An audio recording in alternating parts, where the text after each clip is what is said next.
इस वक्त हम प्रयागराज के संगम तट पे मौजूद हैं और हमारी मुलाकात कुछ नवयुवकों से हुई है जिन्होंने अपने ललाट पे राम लिख रखा है। जय श्री राम सर। जय श्री राम। ये आपने अपने ललाट पे राम लिख रखा है, कुछ खास? सर ये हमारे भगवान है और सर अभी तो जैसे वैसे तो हम लोग हर मंगलवार और शनिवार को आते हैं और आज ऐसी कॉलेज की छुट्टी हो गई थी तो आ गए यहाँ पे। प्रयागराज से रहने वाले? जी, हम लोग प्रयागराज में जन्म हुआ है हमारा, प्रयागराज में ही रहते हैं। यही प्रभु श्री राम को केवट ने जी नैया पार करवाई थी। जी जी। तो ये बताइए 22 जनवरी को अब तो रामलला का भव्य मंदिर तैयार हो गया, रामलला विराजमान होने वाले हैं। प्रभु तो आ गए। जी जी। आपके प्रभु आ गए? जी 22 तारीख को आ रहे हैं सर। आ रहे हैं जी। तो गए कहाँ थे प्रभु? प्रभु तो सर वनवास गए थे, मतलब उनका तो मतलब एक दिवाली जो मनाई जाती है वो तो सर दिवाली मनाई जाती है उनके उपलक्ष्य में मनाई जाती थी, तो अब तो उनका मतलब एक स्थान नहीं था, अब तो उनका एक स्थान आ गया है वहाँ पे। तो अब इतने सब कांडों के बाद मतलब आप तो देख ही रहे हो ना, मतलब कितने दिनों के बाद, कितने परिश्रमों के बाद कितने लोग लड़े थे, मरे थे, कितने लोगों का क्या क्या हुआ है। उसके बाद अब प्रभु का वहाँ पे स्थान एक रखा गया। हमारे क्या नाम है आपका? शिवांशु दुबे। शिवांशु, ये बताइए कि चलिए 22 तारीख को आ जाएंगे, अब नेताओं में होड़ मची है श्रेय लेने की। सर वो तो उनका आपसी, वो पॉलिटिशियन क्या करते हैं सर, वो तो एक दूसरे के इधर उधर कर रहे। देखिए सर पॉलिटिशियन तो बहुत आए हैं ना, लेकिन ये काम आज तक कोई नहीं कर पाया है। जो काम मोदी जी ने कर दिया है आज तक, हमारे प्रधानमंत्री जी ने कर दिया है, वो आज तक हमारे किसी प्रधानमंत्री ने नहीं किया है। तो ये बताइए, तो फिर 22 जनवरी के बाद चुनाव भी बहुत जल्दी आने वाला है लोकसभा का, तो मोदी जी आएंगे। राम फैक्टर होगा सर? राम फैक्टर मतलब एक मुद्दा होंगे राम सर? मुद्दा देखिए, मुद्दा जैसे होता है ना, कुछ कहते हैं कि भैया विकास, रोजगार, महंगाई एक मुद्दा है, तो इसी तरह से राम भी एक मुद्दा होंगे, जो कहते हैं ना कि जो राम को लाएंगे, ऐसा कुछ। जी सर, वो तो ऑब्वियसली होगा। इलाहाबाद यूनिवर्सिटी में है ना? नहीं सर, हमारा यहाँ पे इलाहाबाद स्टेट यूनिवर्सिटी है। आपका क्या नाम है? अभिषेक पांडे। अरे पांडे जी, एक तो चुलबुल पांडे था। ये बताइए पांडे साहब। जी सर। सुन ली ना बात आपने, क्या तैयारी कर ली आपने 22 जनवरी के लिए? सर 22 जनवरी के लिए राम मंदिर से अक्षत और बाकी सामग्री, पूजा की सामग्रियां यहाँ पर सभी को दे दी गई हैं। हर को भी मिली? जी, हमारे घर में भी मिली हैं और हमने अपने मित्रों को भी दी हैं। 22 तारीख को हो सकता है सब लोग वहाँ न पहुँच पाएं, लेकिन हम लोग अपने घर में उनके नाम का दिया जलाएंगे और पूजा उनके नाम की जरूर होगी, हर घर में होगी। हर एक वो तो होती ही रही है। बिल्कुल। लेकिन घर में प्रभु राम की मूर्ति या फोटो तो जब आप पैदा हुए होंगे, जब समझने लगेंगे तब से होगी, लेकिन आज ये पूजा इस बात का प्रतीक है सर, सनातन 500 साल से ये जंग चलती आ रही थी राम मंदिर के लिए। आज फाइनली इसका राम मंदिर बन रहा है। वहाँ एक पहले ये हो रहा था मंदिर वहीं बनाएंगे, फाइनली मंदिर वहीं बन रहा है सर। ये हमारे लिए बहुत सौगंध राम की खाते हैं सर।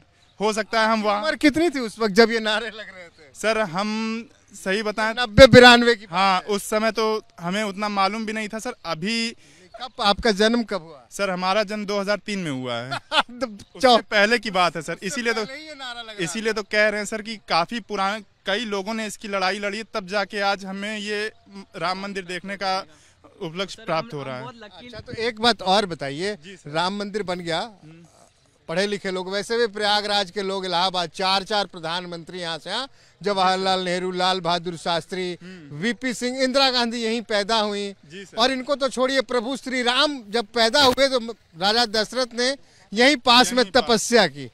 तो ये कहने की बात ही नहीं, लोग होशियार होते हैं। जनवरी के बाद आ जाएगा अप्रैल। जी सर। क्या होने वाला है अप्रैल में? सर अप्रैल में चुनाव होगा, और जहाँ तक सर इलेक्शन का वो है, इलेक्शन में तो सर राम एक बहुत बड़ा मुद्दा होंगे, और सर वोट आधे से ज़्यादा हम लोग तो सर योगी जी और माननीय प्रधानमंत्री के पास ही वोट डालेंगे। क्यों सर?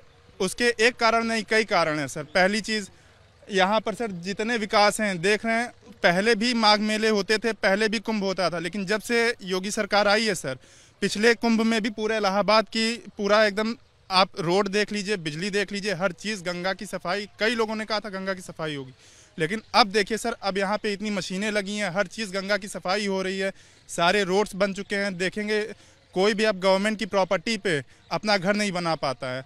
पर हर बुलडोजर बाबा। बुलडोजर तुरंत चलता है सर।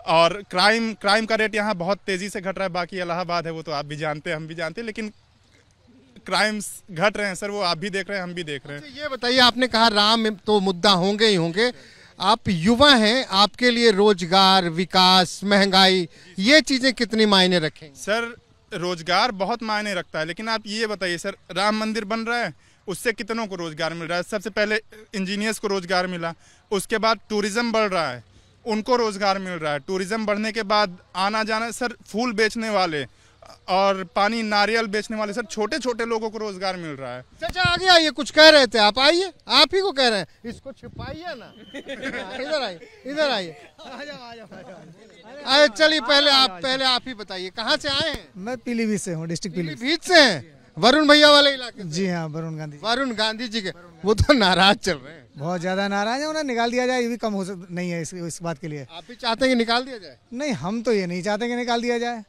लेकिन फिलहाल हाँ, क्योंकि उन्होंने जो काम किए हैं, जिस काम को वो कर रहे हैं, उससे तो उन्हें निकाला जाना ही ज्यादा बेहतर है। जी हाँ। तो ये बताइए, से पीलीभीत में जितना विकास विनाश के नाम पे हुआ होगा, उतना विकास पे नहीं हुआ है। जी हाँ। तो वहाँ भाजपा के ही तो सांसद है वो। नहीं, भाजपा के सांसद थे, अभी नहीं है। वो भाजपा की जितनी बुराई कर रहे हैं, अरे उसी पार्टी में है। पार्टी में तो हैं, आज भी हैं और शायद कल भी रहेंगे। हो सकता है इस बार टिकट उनका कट जाए। अच्छा, तो ये बताइए, टिकट काटा काटी तो होता रहेगा, बाद में सांसद बनेंगे, अभी तो राम जी का भव्य दरबार सज गया। बिल्कुल बिल्कुल, ये तो सज ही गया है सर, ये तो सज गया है और हमेशा रहेगा। अब ये हाँ, ऐसा नहीं है कि इस दरबार को कोई हिला भी पाएगा। अब नहीं। बताइए कि दरबार तो सज ही गया, अब संसद सजने वाला है अप्रैल में, बिल्कुल सजेगा। तो उसे कैसे सजाएंगे आप लोग? भाई हम लोग क्या, हम सब आप हैं, आप तो सजाएंगे, हम आप है सजाने वाला, वो सजेगा। बल्कि सजेगा क्या, वो सज चुका पहले ही ऑलरेडी। क्या सज चुका? सज चुका है, जिसको तो जो करना, वोट नहीं पड़ा है, लेकिन क्लियर हो चुका है, क्योंकि मोदी जी ही हैं बस। इसके अलावा और हैं कौन? आप बताइए, कोई पार्टी हो तो बताएं। अरे अब खड़े कहाँ गए मालूम है? जी, इलाहाबाद में खड़े हैं, लेकिन अब हम प्रयाग में खड़े हैं, इलाहाबाद में नहीं खड़े हैं, प्रयागराज में खड़े हैं जी। और इसी धरती पे जवाहरलाल नेहरू, देखिए अब सुन लीजिए, इंदिरा गांधी यहीं पैदा हुई जी, लाल बहादुर शास्त्री जी सब प्रधानमंत्री थे, बीपी सिंह जी, वैसे बीपी सिंह तो अलग से प्रधानमंत्री बने थे, कांग्रेसी, तो 4 के 4 कांग्रेसी। आप कह रहे हैं कि सच गया, कांग्रेस है ही नहीं। कांग्रेस तो बिल्कुल जड़ से मिट चुकी है और अब तो बिल्कुल कहीं देखने को भी नहीं मिलेगी। इलाहाबाद वाले कह रहे हैं कि हम फिर से पानी डालेंगे इस जड़ में। कोई बात नहीं, आप देख लीजिएगा, आप भी हैं और हम भी हैं। मेरी उम्र कोई ज्यादा नहीं है, लेकिन हम भी 70-80 का तो होंगे ना? नहीं, 70-80 तो बहुत होती है लेकिन फिलहाल इतने भी कम नहीं है, 55 के तो हैं। अच्छा, तो 55 के ही हैं। 55 और 55 एक ही बराबर है। चलिए, तो मतलब कह रहे हैं दरबार सज चुका, सज गया बिल्कुल, अब उसे हटाने वाला कोई नहीं है। मोदी जी आ गए बिल्कुल 100%। अरे भैया, चुनाव तो होने दे। हो गया चुनाव सर, हो गया चुनाव, हो गया सर। दबा लिए चाचा, दब गया। आगे आइए, अब तो बुद्धि खुलेगी, आइए आगे। अरे आइए, भाग कहाँ रहे हैं? मोदी जी को आ जाओ। हटाने वाला तो शायद अब कोई भी नहीं रहा। अब तो कोई नहीं रहा मोदी जी को हटाने वाला, कोई नहीं रहा। जी हाँ। चलिए, तो एक बार कह दीजिए क्यों नहीं? जय श्री राम, इसके अलावा और कुछ है नहीं। जय श्री राम। और हम लोग तो सनातनी थे, हैं और हमेशा रहेंगे। अरे सनातन, देखिए फिर ना आप गड़बड़ा जाएंगे, हम पूछ लूंगा कुछ तो। सनातन का परिभाषा मुझे बता दीजिए। नहीं नहीं, मुझे खैर इतनी परिभाषा सर नहीं पता है। चलिए, बस एक कह दीजिए, वही काफी है। बस बस बस। चलिए आगे चलते हैं।